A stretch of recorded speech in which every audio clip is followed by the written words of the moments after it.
Argentina, primera vez que vengo a Buenos Aires, ciudad espectacular.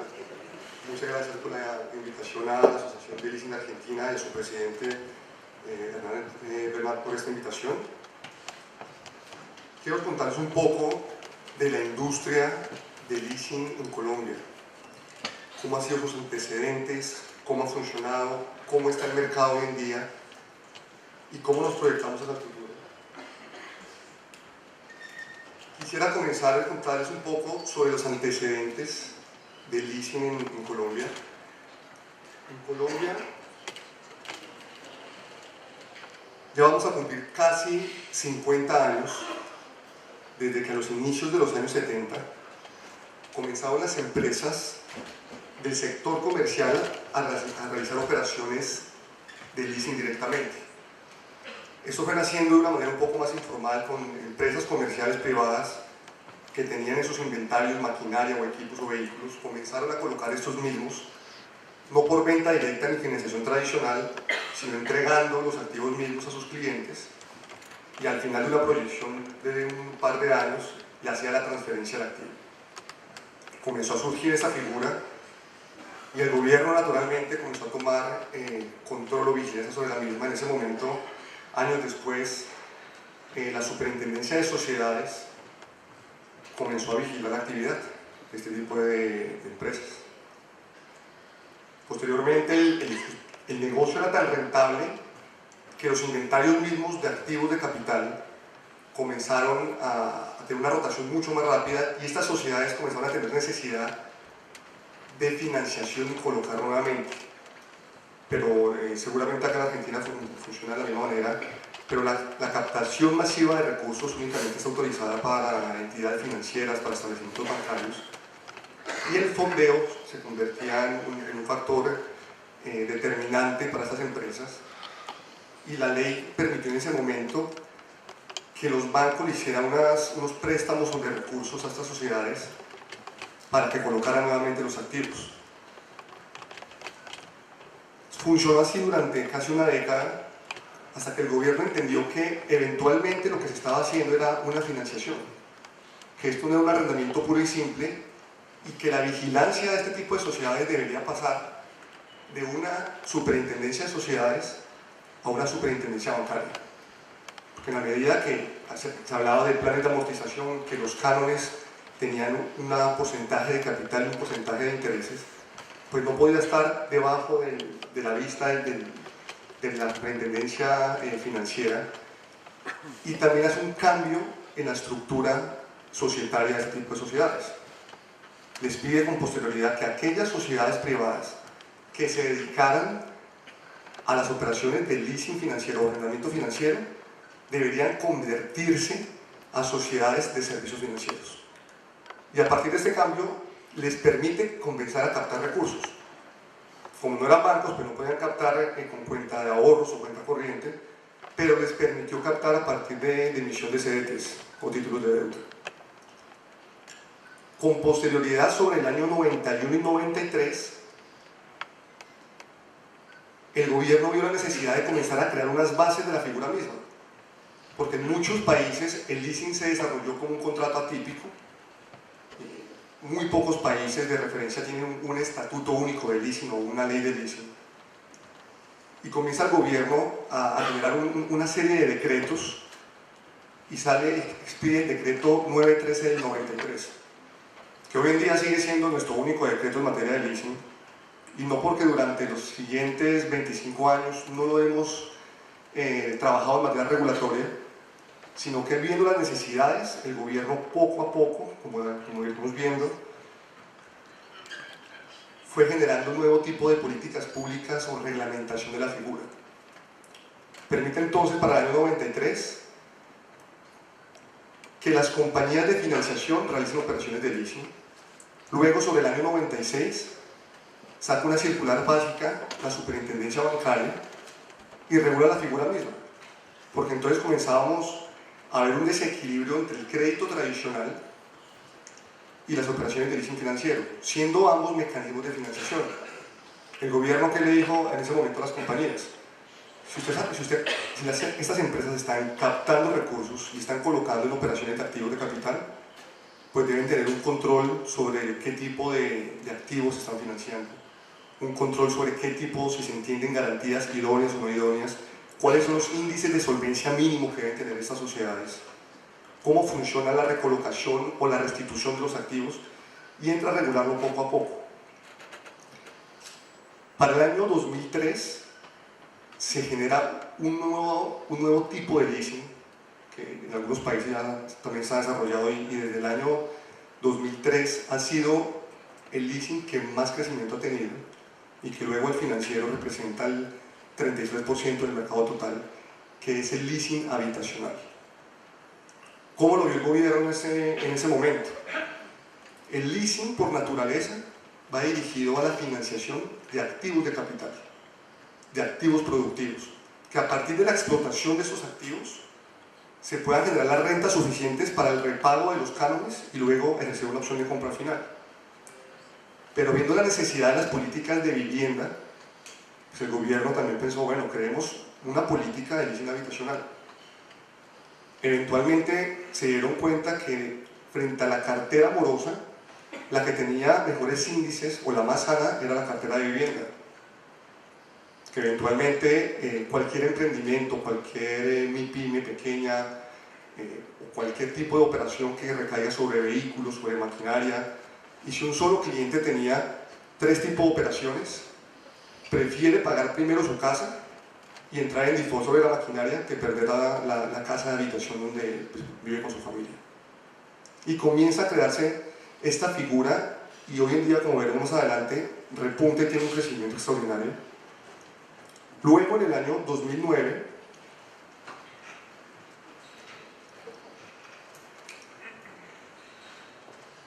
la ley 1328 permitió que las entidades financieras, en específico los establecimientos bancarios, hicieran operaciones de leasing, porque se encontraban dos dificultades. Una, que estaba únicamente centralizado en compañías de financiamiento, y eventualmente todos los grupos financieros ya tenían dentro de sus estructuras su banco, su compañía de financiamiento, su sociedad fiduciaria, su sociedad de valores, pero eventualmente también el fondeo era muy costoso, porque a partir de captaciones únicamente a través de CDTs, pues las tasas de mercado no eran competitivas. 2009 permiten que los bancos hagan operaciones de leasing financiero y arrendamiento operativo directamente. ¿Cuál fue el efecto? El efecto natural desde 2009 hasta hoy fue que de los grupos financieros comenzaron a fusionarse. Todos los bancos terminaron absorbiendo a su compañía de financiamiento. Lo miraban de varias maneras, lo miraban por eficiencias, lo miraban por costos, lo miraban por fondeo, y eventualmente pues tener 2 estructuras societarias, tener dobles presidentes, vicepresidentes, juntas directivas, pues mejor manejarlo como una multibanca y tenerlo como un producto financiero dentro del portafolio que tiene el banco, y no como una compañía de financiamiento de manera separada. Esto trajo cosas buenas y malas, porque a partir de estas fusiones, eventualmente, el fondeo se hizo mucho más barato y las tasas más competitivas. Pero por el otro lado, el expertise, el conocimiento técnico respecto a los activos mismos, se fue diluyendo. Cuando existían las compañías de financiamiento, el foro central de la compañía era eso mismo, la administración de los activos, el conocimiento de los activos. Eran expertos en ese tipo de activos. Cuando pasa al banco, viene siendo un producto más. Y se genera también un efecto adverso, porque los bancos por naturaleza no son expertos en asset management, no son expertos en administrar activos. Lo máximo que hacen es administrar un crédito, que administrar el crédito es tenga constituidas las garantías, custodie el pagaré en caso de que toque ejecutarlo, pero no tiene nada que ver frente a inmuebles, frente a maquinaria, equipos, registros, vehículos. Y comienza un nuevo reto para ese tipo de bancos. ¿Cuál fue el efecto? El efecto es que hoy en día quienes representamos a la industria del leasing es la asociación bancaria. ¿Por qué? Porque la asociación bancaria de Colombia, que representa 27 bancos, 12 de los 27 tienen en su portafolio de servicios el leasing como un producto de financiación. Muy de la línea de lo que hace ALA, nosotros somos los encargados o los voceros de los bancos frente al gobierno mismo, frente a las instituciones, frente a las propuestas regulatorias en cuanto al manejo de los activos. Un tema muy importante es el tema de la educación financiera. De los grandes retos que tiene esta industria es que muy poca gente sabe cómo funciona. Si cogemos a ciudadanos de la calle, inclusive gente que trabaje con nosotros mismos, le preguntamos cómo funciona un leasing, qué es un leasing financiero, de qué lo diferencia de un arrendamiento operativo, el conocimiento es muy poco. Entonces, incentivar ese conocimiento. También el entorno regulatorio es muy importante. Uno tiene que ver al gobierno como un aliado mismo de la figura, porque esto es un gana-gana. En la medida que el gobierno entienda que las entidades, ya sean bancarias o sean captivas o sean independientes, están dispuestas a financiar activos de capital, esto genera creación de empresa, esto genera que las mismas sociedades que ya existen renueven sus activos productivos y eventualmente se va a ver en mayor empleo, en mayor productividad, en mayor PIB. Entonces el manejo con el gobierno tiene que ser muy de la mano, no pueden ser antagonistas, tienen que verse como aliados estratégicos. Y una tercera visión que tenemos desde la dirección de leasing de la asociación bancaria es el enfoque estratégico. Mirar cuál es el futuro, mirar cómo se mueve el mercado, mirar cuál es el entorno internacional y poder traer las mejores prácticas de otros continentes, incluso de otros mercados, naturalmente pues lo que se pueda traer, porque pues a nivel por escala o por tipo de industrias es muy diferente.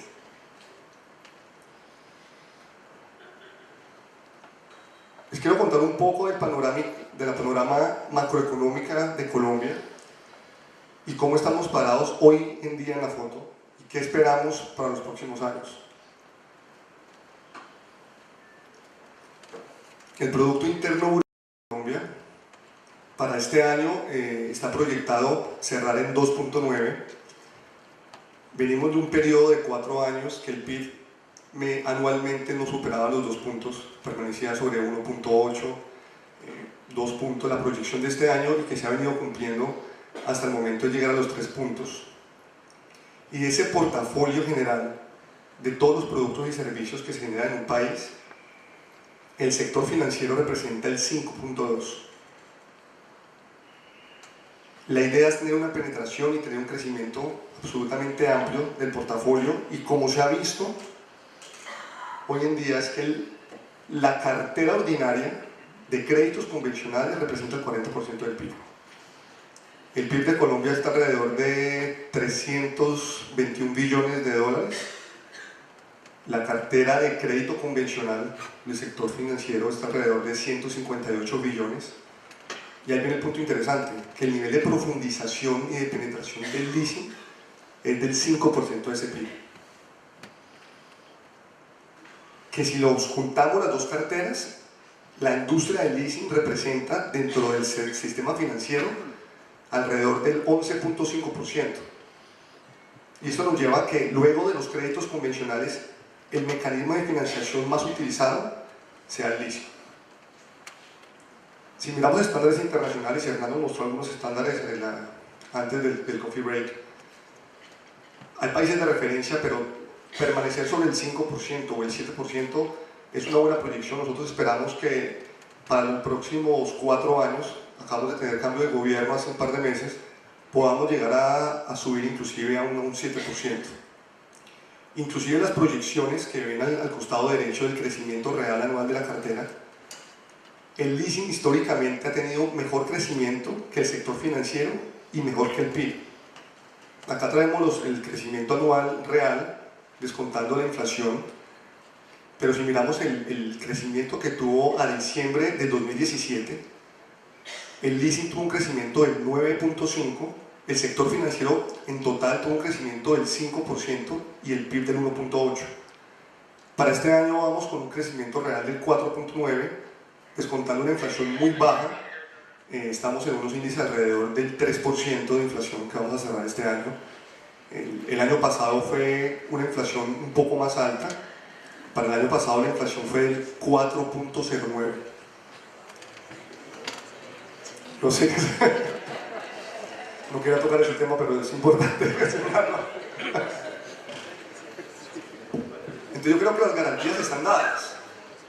Las garantías por crecimiento del PIB, las garantías por la inflación, las garantías por la consolidación del peso colombiano frente al dólar, generan un marco de oportunidades muy grande en esta industria. Y ahora, a partir de un nuevo gobierno, esperamos que la inversión extranjera tenga mayor tranquilidad en invertir en empresas en Colombia. ¿Cómo es la composición de la cartera de leasing actualmente? La cartera a septiembre de 2018 ascendió a 16.09 billones de dólares. El crecimiento siempre ha sido sobre los 4 o 5 puntos, inclusive si ven desde el año 2015 que hablábamos de 11 billones, ya vamos por el 16. La única variación negativa fue de junio de 2018 a septiembre, que eventualmente fue periodo de elecciones presidenciales en Colombia. La incertidumbre fue tan grande porque los dos candidatos que pasaban una segunda vuelta era extrema derecha, no extrema derecha, era centro derecha o extrema izquierda, y la inversión extranjera en realidad estuvo muy quieta. Inclusive un indicador macroeconómico para la economía misma es cómo está la inversión en los activos de capital. Si uno sabe que la inversión de las pequeñas empresas, de las pymes, de las empresas corporativas, están adquiriendo cada vez más o vehículos, o maquinaria, o equipos. Sabemos que están renovando su planta de producción, sabemos que están invirtiendo a largo plazo. Si hay incertidumbre, simplemente siguen produciendo con su capacidad máxima, no van a invertir más en tecnología, no van a invertir en nuevas maquinarias, hasta no tener un panorama más claro de lo que se venga para los próximos años. De esta cartera total, el 58.7% es del leasing financiero, el 35.2% es del leasing habitacional. Miren la cantidad de leasing habitacional de 2003 a 2018, estamos hablando de un periodo de 15 años. El leasing habitacional representa 5.6 billones de dólares, que ha servido por parte y parte, porque por parte que cuando se crean productos, qué bueno que el gobierno se ha aliado de uno, porque se genera por lado inversión, pero las políticas públicas van de la mano. Adquirir primera vivienda o segunda vivienda son temas que le interesan al Estado. Y yo creo que ha tenido un auge, inclusive el crecimiento, si ven de 2011 a 2018, que representaba el 19%, actualmente vale el 35%. Tiene un crecimiento exponencial y la gente cada vez más conoce más un poco más la figura. Por el contrario, un porcentaje que se ha disminuido es el arrendamiento operativo. Hoy en día el arrendamiento operativo, la cartera total no llega a $1 billón de dólares. Tiene una cifra muy reducida, pero tiene una explicación absolutamente lógica. Que la nueva ley, la ley 1328 del 2009, le dice a los bancos, ustedes pueden hacer operaciones de leasing financiero y pueden hacer operaciones de arrendamiento operativo, no tienen ningún problema. Pero en el arrendamiento operativo le dicen, haga arrendamiento operativo, que es arrendamiento puro y simple, sobre lo que quiera, sobre maquinaria, sobre equipos, sobre vehículos, pero usted tiene una limitante porque usted es un banco y tiene un objeto social regulado. Usted no puede prestar servicios, ningún servicio asociado.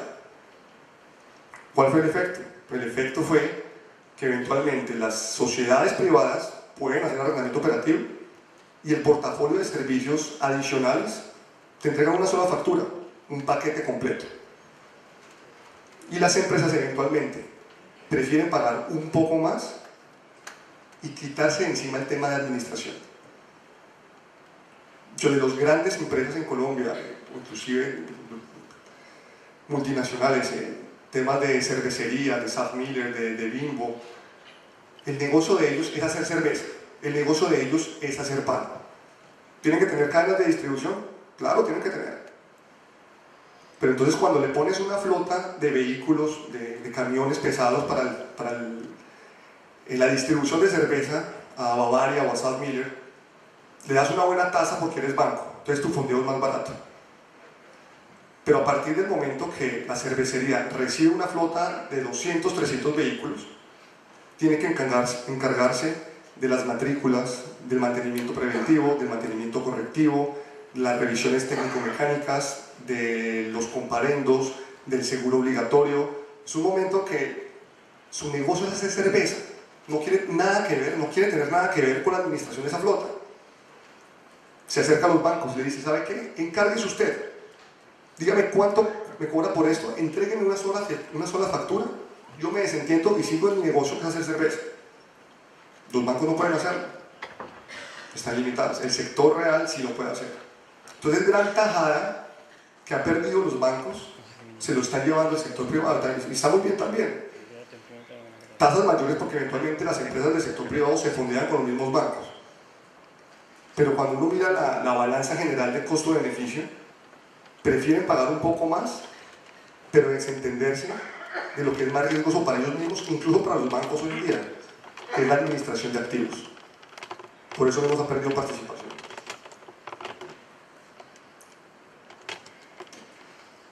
Del leasing financiero, que era el porcentaje mayoritario en la diapositiva anterior, si me devuelvo un poco para que la veamos, que representa el 58.7%, está distribuida en tres grandes activos. 58,3% en inmuebles, leasing inmobiliario, 23,8% maquinaria o equipos y un 14,5% en vehículos.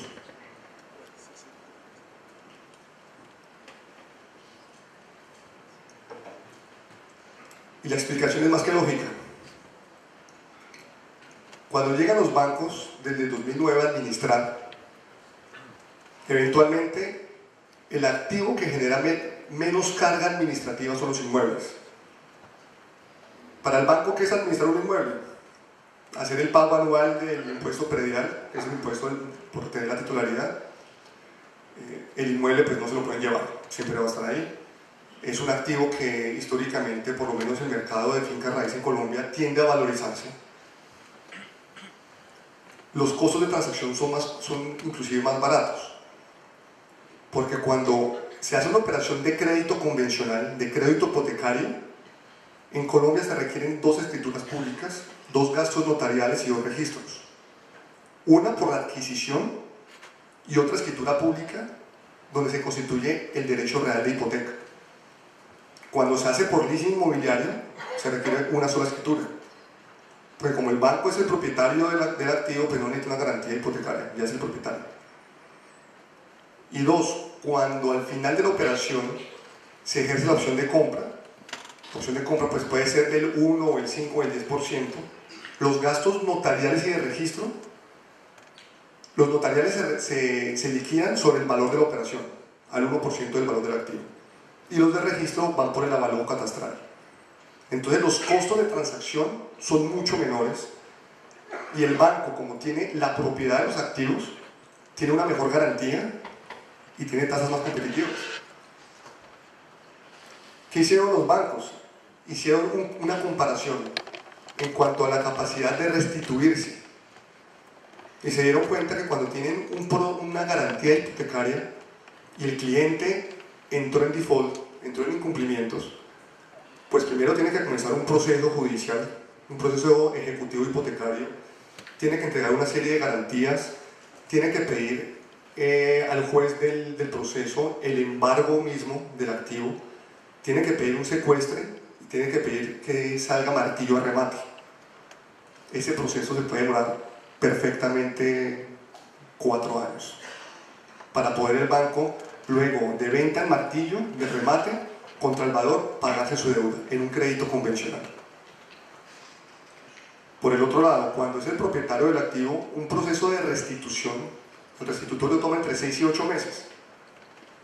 Porque si la causa de la restitución del activo es el incumplimiento del pago del canon, la única manera que la contraparte sea escuchada en juicio es poniéndose al día o consignando a favor del despacho judicial el valor de los cánones que se está alegando que no ha pagado para poder defenderse. Entonces es un proceso mucho más expedito. Entonces para los bancos, primero que no son expertos administrando activos o se están convirtiendo hoy en día apenas, Es un activo que genera menos riesgos, que se valoriza, que los costos de trabajo son menores y que la restitución es mucho más sencilla. Están todas las condiciones. Cuando pasamos al segundo, tema de maquinaria o equipos, el tema se vuelve más complejo. Por tres razones fundamentalmente. Una, porque no se tiene control del activo mismo. La maquinaria, fue solicitada una maquinaria amarilla, Caterpillar, para un proyecto de infraestructura.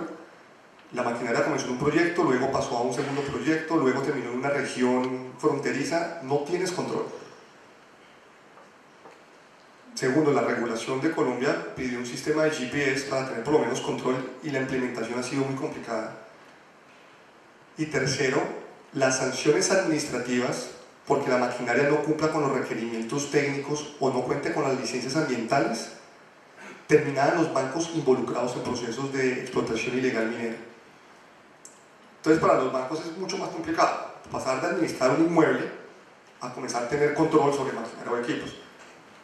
Naturalmente es un muy buen negocio, siguen haciendo maquinaria o equipos y parte de los indicadores del movimiento de la economía es qué tanto las empresas están invirtiendo en maquinaria, en equipos y en activos de capital.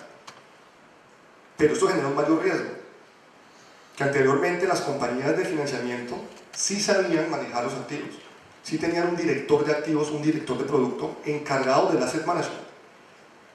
Cuando uno hace un proceso de fusión muy fuerte y elimina muchas áreas, al que ha administrado la operación bancaria 20 años y le dicen a partir de mañana administra activos, no tiene control sobre eso. Y también inclusive que el crecimiento de la cartera en leasing en Colombia siempre ha sido ascendente. Sobre el año 2010 y 2011 el crecimiento no era el 9%, era el 30%, al 27%. ¿Por qué?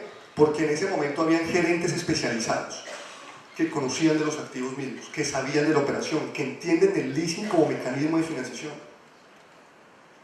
Cuando fusionan dos entidades, y a un gerente comercial de un banco que toda la vida ha vendido un crédito y le dicen a partir de mañana ofrece leasing,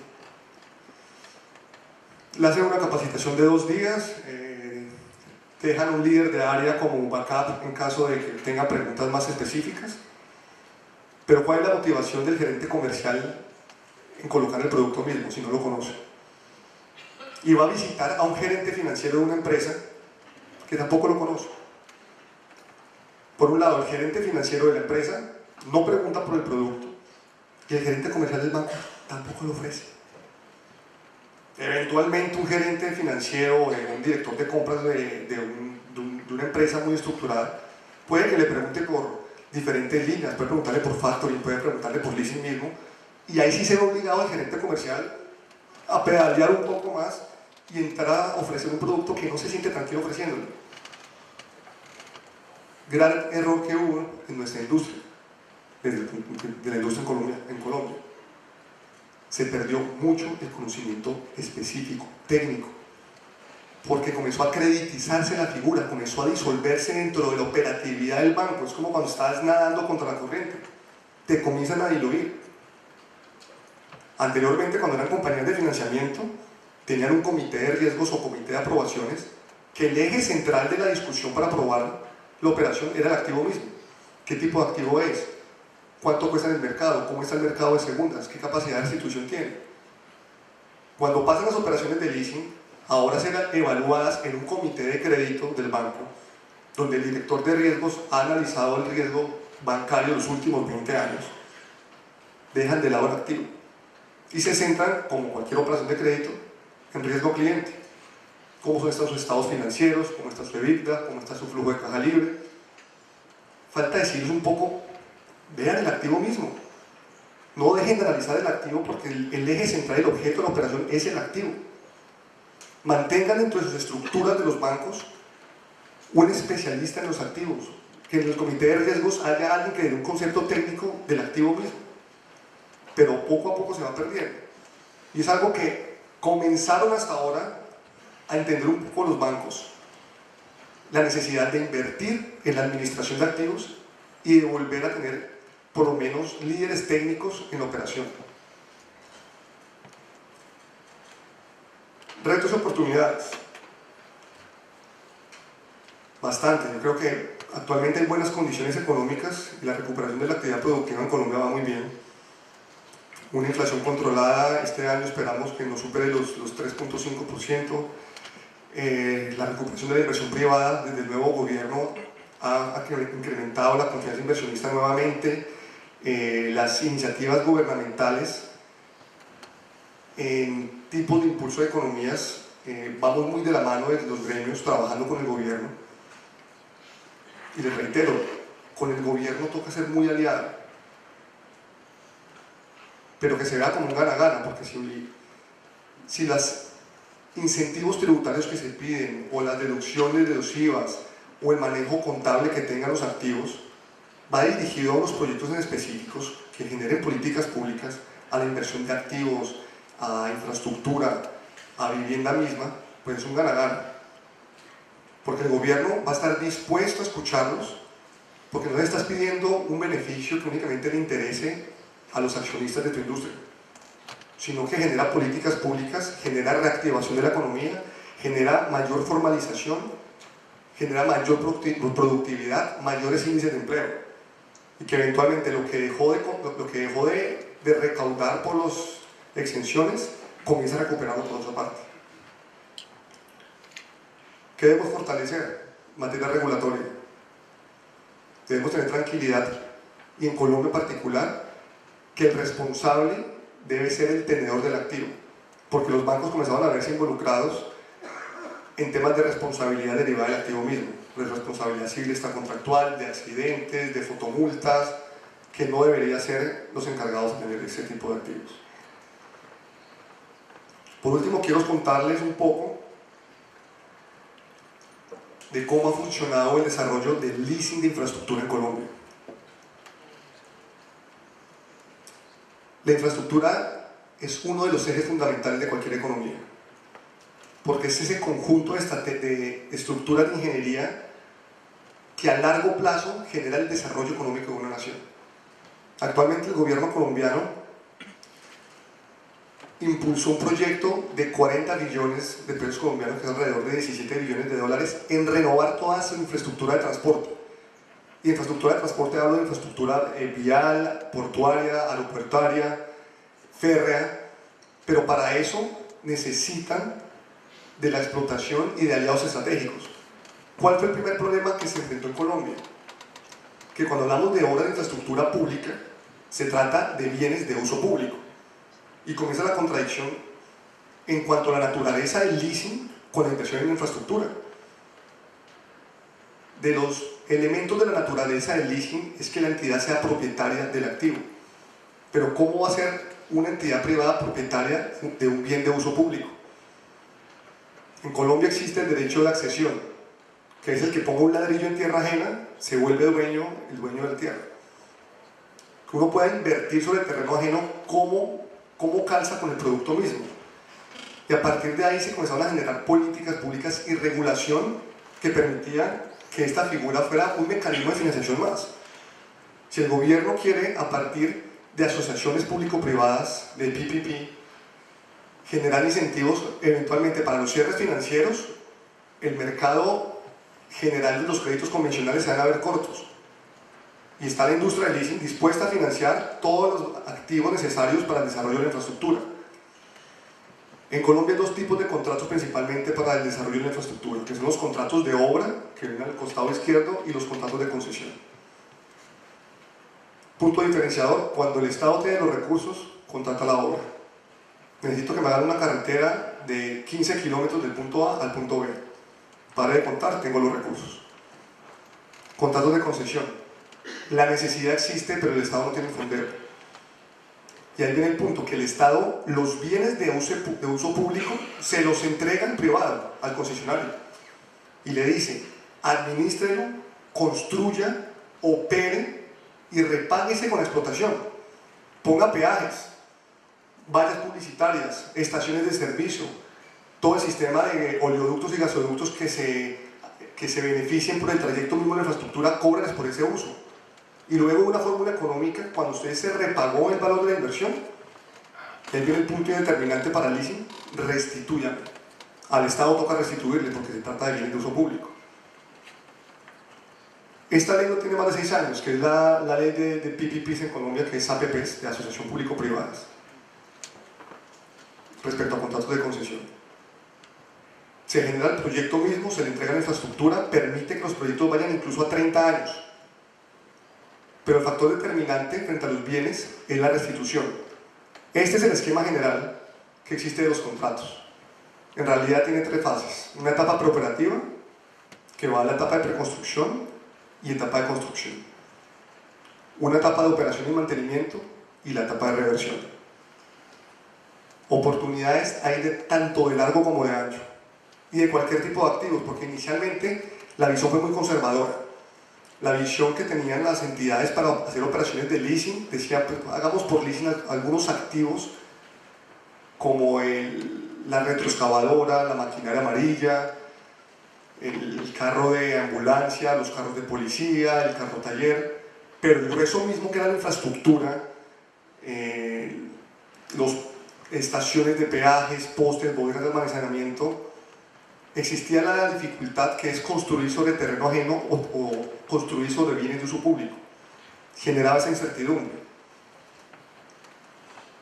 ¿Qué necesitaba el gobierno? Necesitaba generar garantías a las entidades para realizar operaciones de leasing de infraestructura. Eventualmente el Estado se va a revertir, hay una etapa de reversión y debe quedarle todo a favor del Estado.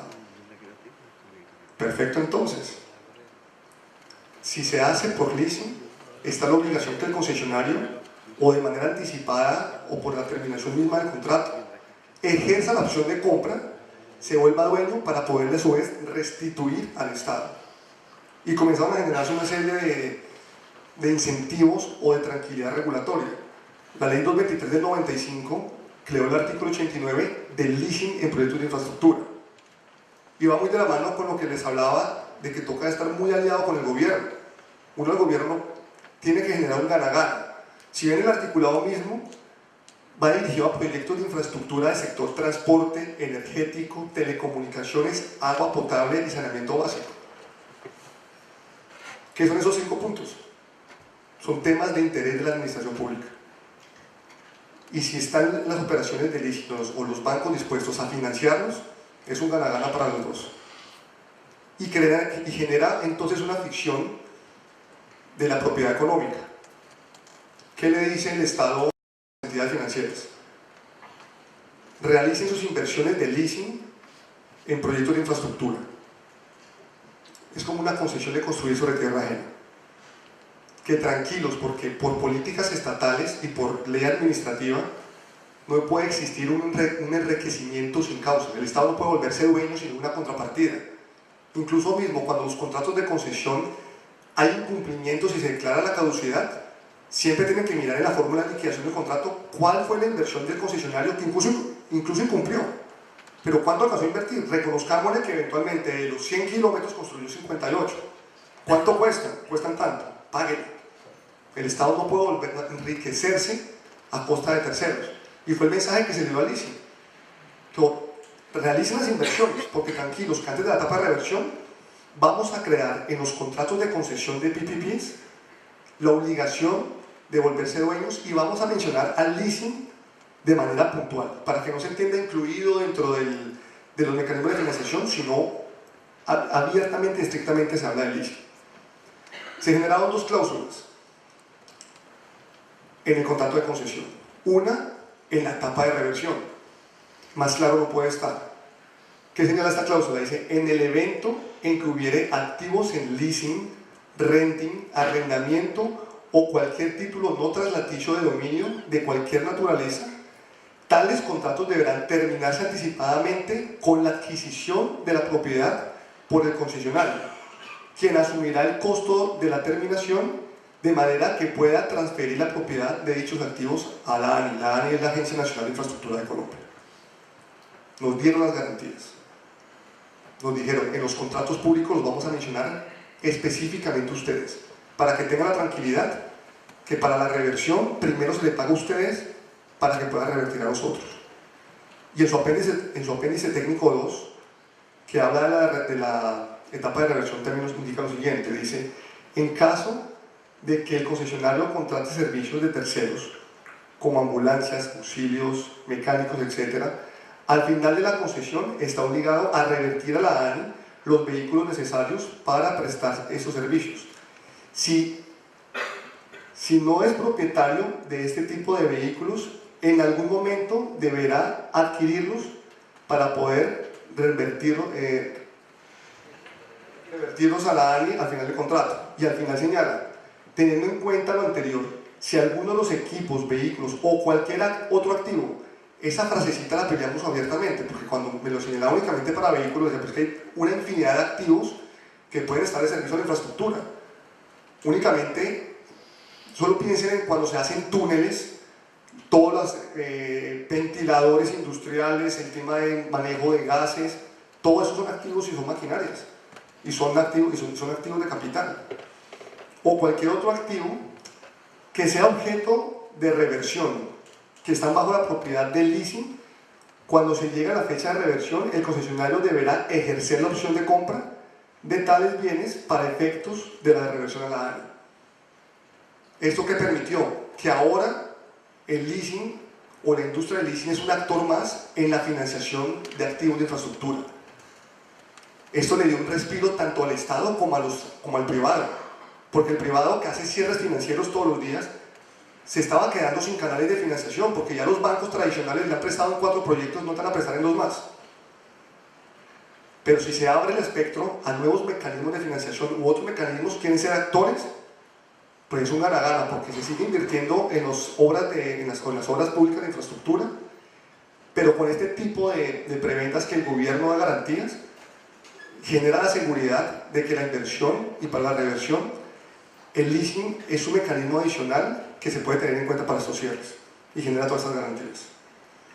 Conclusión final. Habilitadores del leasing de infraestructura. El contrato de concesión hace referencia expresa a la adquisición. Hace referencia específica a la figura. Los bienes que el concesionario constituye sobre bienes de uso público no acceden al terreno, porque entonces, como funciona en Colombia y muchos de la legislación en Latinoamérica, hay ley general o ley especial. Ley general del Código Civil es que cuando se construye en tierra ajena aplica el derecho de accesión, pero como está en la ley 223 del 95 que habla de leasing de infraestructura, se entiende la propiedad económica para darle tranquilidad a las entidades que hacen leasing. Y la posibilidad de restitución del activo ya deja de ser un factor de análisis en la operación. Las entidades saben desde el momento 1 que en caso de incumplimiento no van a pedir nunca la restitución, porque no pueden restituirse porque son bienes afectos a una concesión, pero tienen el derecho del pago preferente antes de que restituyan al Estado. El mensaje que les traigo es, eventualmente, para que esta industria siga progresando, toca hacer una labor de reingeniería todo el tiempo. Hay que reinventarse, hay que tocar puertas, hay que buscar aliados, porque la manera que se puedan generar políticas públicas y que sea un mecanismo de financiación válido para este tipo de proyectos es un gano-gano para todos. Muchas gracias.